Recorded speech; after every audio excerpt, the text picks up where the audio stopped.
5,000 soldiers from the Swiss Army have been deployed to Davos in advance of the World Economic Forum meeting, which happens this week from January 16th to the 20th. But why? You mean, is it possible the public doesn't agree with the Great Reset? Is it possible the public doesn't agree with unelected globalists planning the course of the future for all of humanity as they see fit and what's beneficial to them?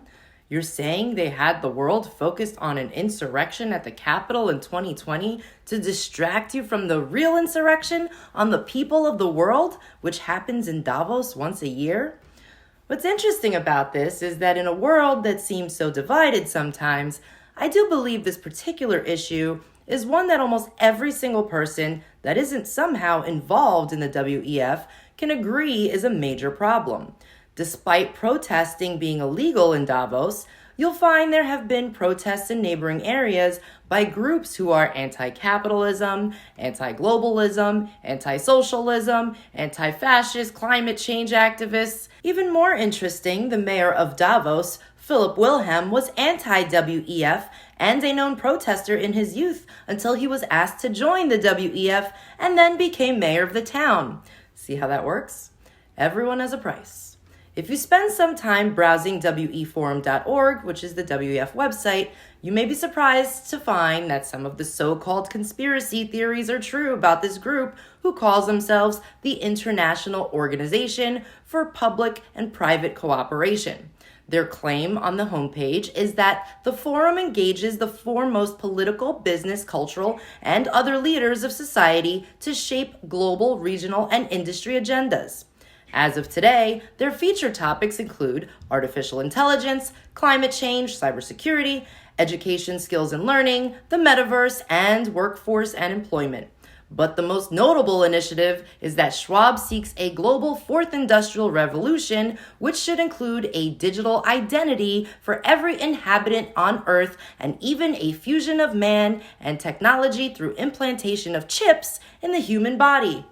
Many WEF-affiliated organizations and so-called scholars and political WEF members have criticized the public for years for what they say is a false claim that the members of the WEF have been meeting to plan coups on the world population. However, at their annual meeting in 2017 entitled Responsive and Responsible Leadership, they discussed one of the topics Schwab wrote a book about, again, the Fourth Industrial Revolution.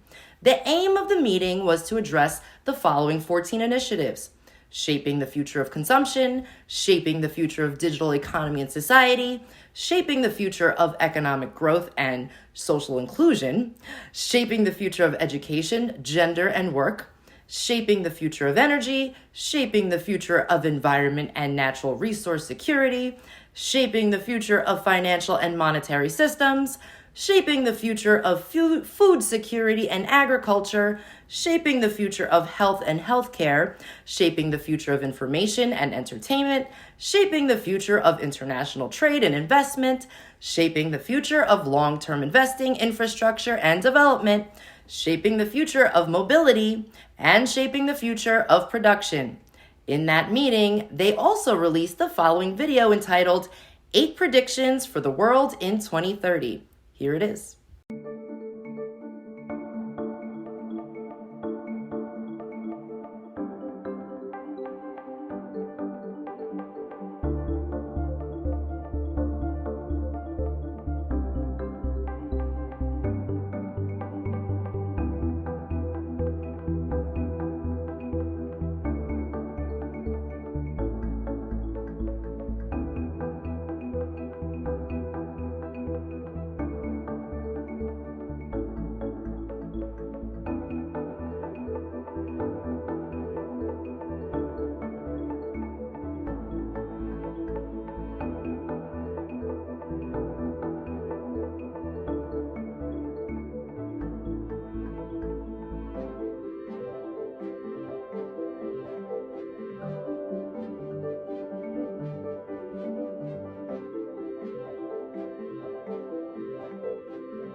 Ironically, if you search the phrase, "you'll own nothing and you'll be happy," many fact-check sites claim this phrase never even happened. Yet, here we are with video proof. Yet another way they bank on the fact that people will only read headline searches and believe whatever pops up first without further digging.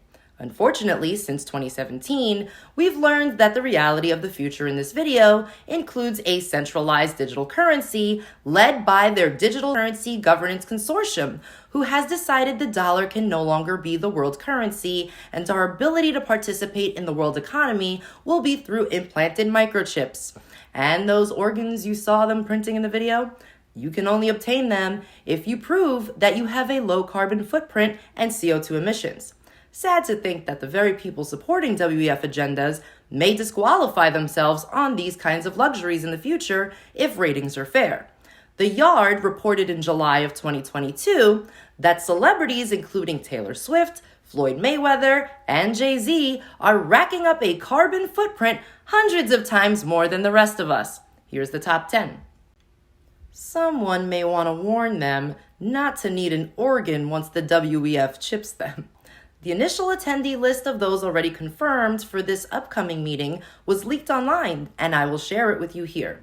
Some notable U.S. political figures include John Kerry, Director of National Intelligence Avril Haines, Director of the FBI Christopher Wray, Governor of Georgia Brian Kemp, Governor of Michigan Gretchen Whitmer. The list of U.S. companies is massive, but includes companies you know would never miss a good old gathering of supervillains, like Amazon, BlackRock, Pfizer, and both the Gates and Soros Foundation. As I mentioned, I will continue to make more videos about this. There's so much to uncover with the World Economic Forum, and those that decide the fate of us all. But until next time, thanks for listening.